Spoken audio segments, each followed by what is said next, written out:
Hello, today I'm going to show you my little trick to fixing a fishing pole where the tip has broken. So, yeah, I tried to glue it before and it didn't work, but I got another little trick I'm going to try. And this was one that was shown to me a long time ago. I cleaned the glue off here real quick. But, really with this trick, you don't need much to do it. You need to be able to clean it out from the old glue where you tried to fix it. But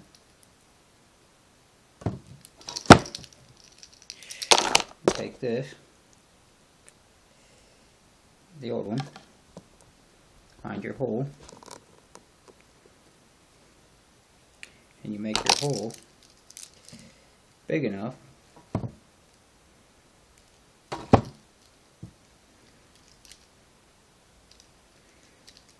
you can slide this one down inside of it by wedging it down in there. And get it like this. It makes it a lot shorter, as you can tell, and it makes it a lot shorter from here to here, which doesn't really hurt anything. Then you get your super glue, which still happens to be a lot tight right now.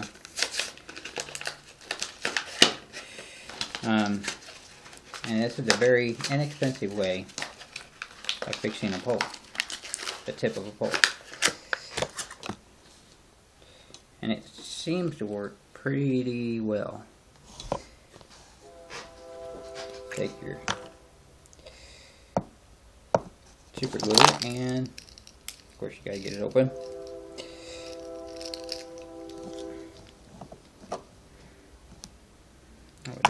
Okay, there it is. I guess it did get opened. Okay, take the super glue right here. Just put it all around here.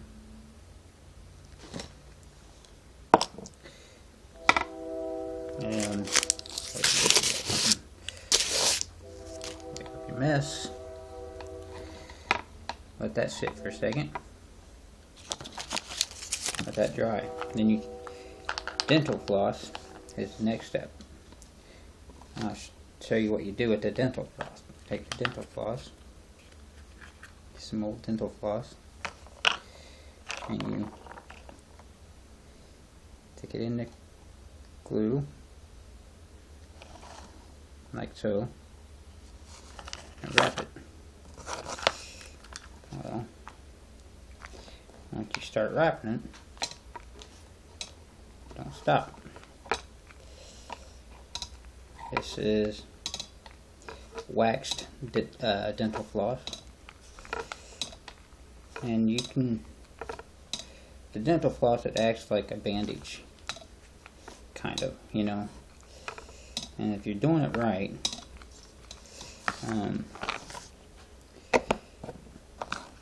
you're pulling it tight as you do it, and you're just winding it on there.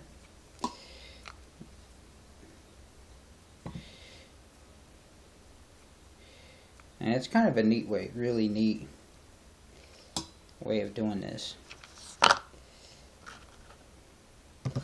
But you just wind it, keep winding until you get so much on there. And I like to wind it until it's nice and solid, a nice thick padding of it, or whatever word you want to use. But once you do it, you keep winding.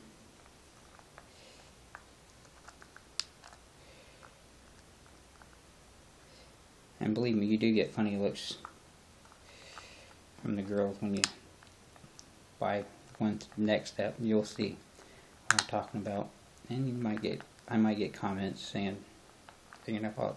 It works. I'm used fingernail polish, yes. Just cheap used or cheap bought fingernail polish on this, and you'll see why here in a minute. But you wrap it And the fingernail polish actually makes a hardener on it too, and it lasts. And you take your knife. Hopefully you got a good sharp knife. Dental floss sometimes doesn't cut very sharp, not very easy. And you just wrap this tight. Grab your super glue again. Get it like that. Run a little bit of super glue on it.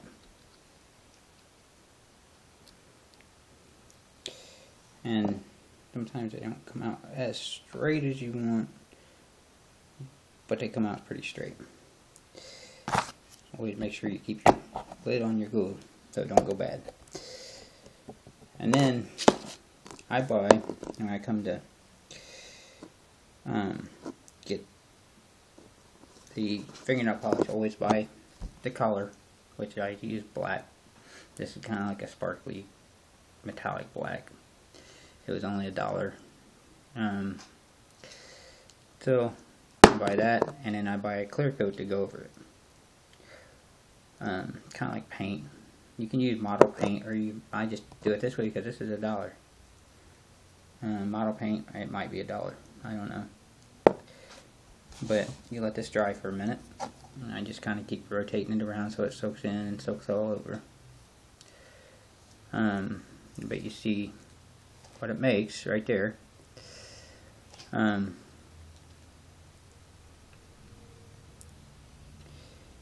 you just kind of like that and let it dry real good. Try to get it to dry real good here. And believe me, it holds out really strong. And once you paint it or whatever, people don't really notice. To tell you the truth, they would never notice one bit that you repaired it this way. I've done a couple poles and they actually hold out pretty well.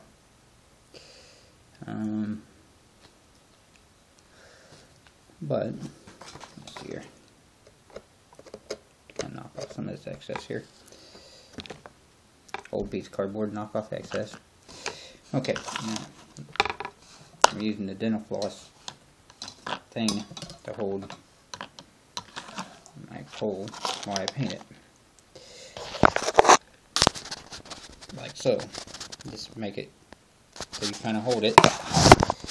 And as you paint it, we just like to go over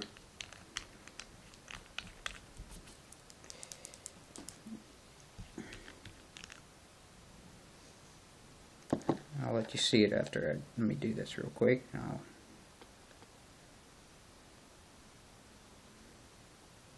I'm done. I'll show you real quick.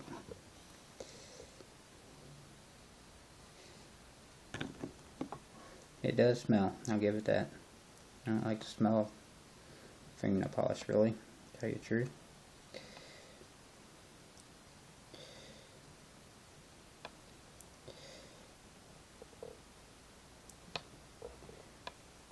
And that's that one. You always gotta let the bottom coat dry. It's kind of like, I guess you're doing fingernails, I guess. You gotta always let them dry first, and then you gotta clear coat it. And always like to rotate it, and so that way it doesn't, you know, drip anywhere or get to draining on one side.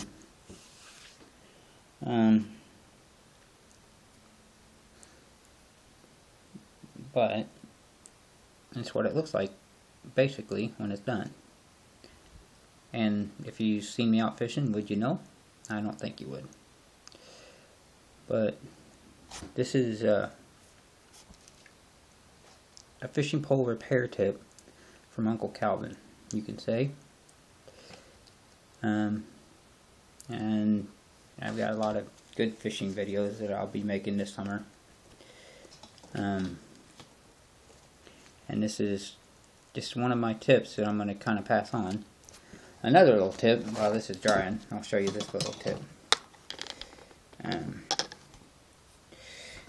This is a neat little fishing tip, actually. And I'll kind of show you this and kind of give away one of my little secrets for fishing real quick while I'm letting this dry. When I go fishing, my favorite thing to use are these. These are my favorite things to use. These little split belly minnows. You buy them at Walmart for like, I think it's $4 a bag. And you get, I think 10, 12 of them in there. But also I go to Walmart and I hit the dollar. They're made by Zoom. These are the ones I use, is Zoom. I would buy these. Any chance I get to buy these and buy extra ones, I always do, because I end up blowing through them. Now my little tip for fishing out in the water, which I'll show you actual, well actually there is actual footage on, you know, I've been saying it all along. This is how I do it. Take a hook, just a hook about that big, you know, just a basic hook, nothing on the shank or shaft or whatever you want to call that. Just a straight, nothing special about it, just a regular hook. Well, what I do, take this, run it through the nose till you get into the where it splits, the belly where it splits, like that. We'll run it all the way up, and if you got your line tied to here and you're holding it, we'll run it up. This one's been tore up a little bit, so it's kind of going to act a little difficult. But then you run it through the back, so you can't see it. That's all you see of it. And I'm telling you, this has caught several big bass. Actually, in Florida, it caught 12 or 13, a big one. I don't know, big monster bass in Florida. This tip here. He devoured this, and I had to reach down his throat. But this is one of the coolest tips. One thing you definitely want to make sure when you are running it through the water, it's not spinning and spiraling. It's going through just, you know, like a fish going through. And when you let it sink, jerk it up, let it sink, jerk it up. You know, so it's going up and down and jerking in the tail, it's just going all the way. That's my little secret that, like I said, I go through and buy all kinds of cheap dollar things that I can find to have them, because some days it pays to have it, some days, but this way, around here, especially in Florida and well, Indiana, I've never, cold weather anywhere, I've worked all weather, all temperature. I've never had a problem with this tip. And if you're doing it right, the hook is on the belly right here, and it's hidden. And if you once you learn to do it, and you learn to let it sink and bring it up, let it sink, bring it up, this is a great fishing tip. Now back to my repair. Sorry, got sidetracked there a little bit. So you get for having attention deficit disorder. But this, it's getting there. It's almost dry. Then you put the clear coat on, which I'm running out of time, but you put the clear coat on. Once you put the clear coat on, it'll look just shiny like that, and no one will be able to tell that you repaired your pole, unless they really look close at it. But that's the repair tip I got. Super glue, dental floss, and fingernail polish. It makes for a really solid repair. It's a cheap repair, and it's a way of keeping your pole, not having to throw it away. Have a good day, and good luck with the fishing. God bless. And find them monster bass. I'd love to know what your monster is. In the comments, if you want to put your monster down, tell me what your monster was. Your hog, your whatever word you want to use for them. I think my hog was 12, 13 pounds, I think it was. The biggest one I've ever caught. So, God bless. Have a good day. Remember, simple ways of fixing stuff is out there. Cheap ways. I think in all the maybe $7 repair right here. And this will repair 100 times or more because I have extra. Have a good day.